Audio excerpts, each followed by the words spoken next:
Good morning to all of you. तो पिछली classes में हमने law of conservation of energy समझ रहे थे। इसमें हमने जाना था energy can neither be created nor be destroyed, it can converted from one form to another. तो इसका एग्जांपल हमारे समझेंगे कि इस डायनेमो, जनरेटर, मोटर ये सब इंपॉर्टेंट है क्योंकि इससे क्वेश्चन पूछे आते हैं। तो पहले हो गया डायनेमो।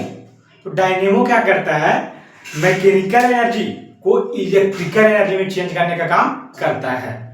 और सेम वही काम क्या करता है जनरेटर। जनरेटर में क्या होता है, उसमें मैकेनिकल एनर्जी से इलेक्ट्रिकल एनर्जी में तब्दील हो जाती है। अगर बात करें मोटर की, तो मोटर इलेक्ट्रिकल एनर्जी को मैकेनिकल एनर्जी में चेंज करता है। और यहां पर चौथा नंबर एग्जांपल है माइक्रोफोन। तो माइक्रोफोन क्या करता है, साउंड एनर्जी को इलेक्ट्रिकल एनर्जी में चेंज करता है।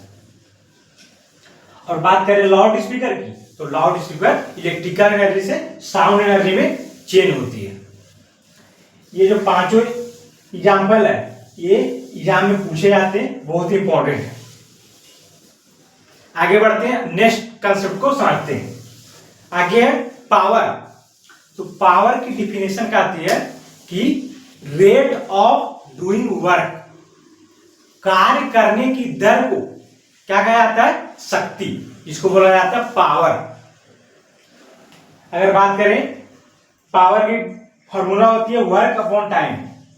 पावर जो होती है वर्क के डायरेक्टली प्रोपोर्शनल होती है और टाइम के इनवर्सली प्रोपोर्शनल होती है। इसका मतलब है कि जितना आप टाइम बढ़ाएंगे उतना पावर आपके पास कम रहेगी, और जितना ज्यादा काम करेंगे उतना पावर ज्यादा रहेगी।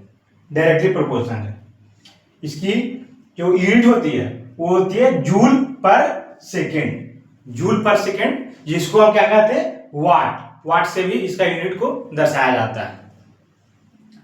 और अगर बात करें पावर स्केलर क्वांटिटी है या वेक्टर क्वांटिटी है, तो आंसर है इसका power is a scalar quantity, क्योंकि इसमें डायरेक्शन की बात नहीं होती है, इसमें डायरेक्शन का लेना देना नहीं है, तो ये हो जाता है scalar quantity.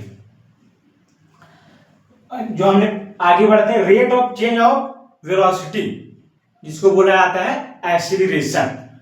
Delta we upon delta T, the rate of change of velocity, उसको क्या बोलते हैं एक्सीलरेशन।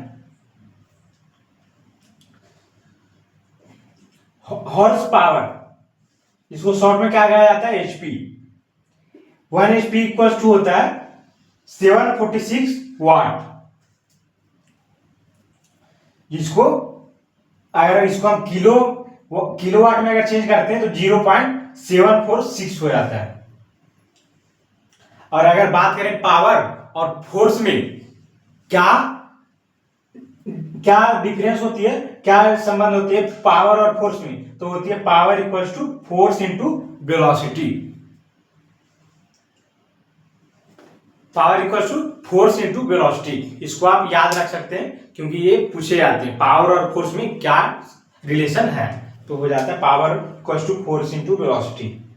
नेक्स्ट लास्ट कंसेप्ट आज का होने वाला है वो होता है बल्ब। तो बल्ब में क्या होता है, इलेक्ट्रिकल एनर्जी से क्या होता है light energy plus heat energy में चेंज होती है।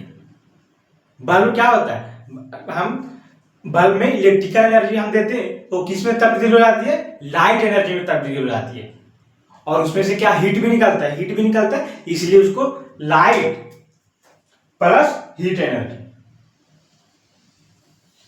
क्या हो गया, इलेक्ट्रिकल एनर्जी से लाइट प्लस हीट एनर्जी में चेंज हो जाती है बल्ब। और जो बल्ब का फिलामेंट होता है वो किससे बना होता है, तो वो टंगस्टन से बना होता है। टंगस्टन का जो सिंबल होता है वो होता है डब्ल्यू, टीजी नहीं होता है। आप लोग सोचते हैं टीजी, लेकिन टीजी नहीं होता है, वो होता है डब्ल्यू। तो इस प्रकार से हमारा आज लास्ट कंसेप्ट आज कंप्लीट हो गया वर्क एंड एनर्जी का। अगला चैप्टर जो होने वाला है वो होगा साउंड, जो कि हम नेक्स्ट क्लास से स्टार्ट करेंगे। तो अभी के लिए क्या करेंगे, आप इसको नोट डाउन कर लेंगे, वीडियो कॉल करके इसको नोट्स बना लेंगे। तो हम नेक्स्ट क्लास से नया चैप्टर स्टार्ट करेंगे साउंड। तो मिलेंगे नेक्स्ट लेक्चर में, तब तक के लिए धन्यवाद।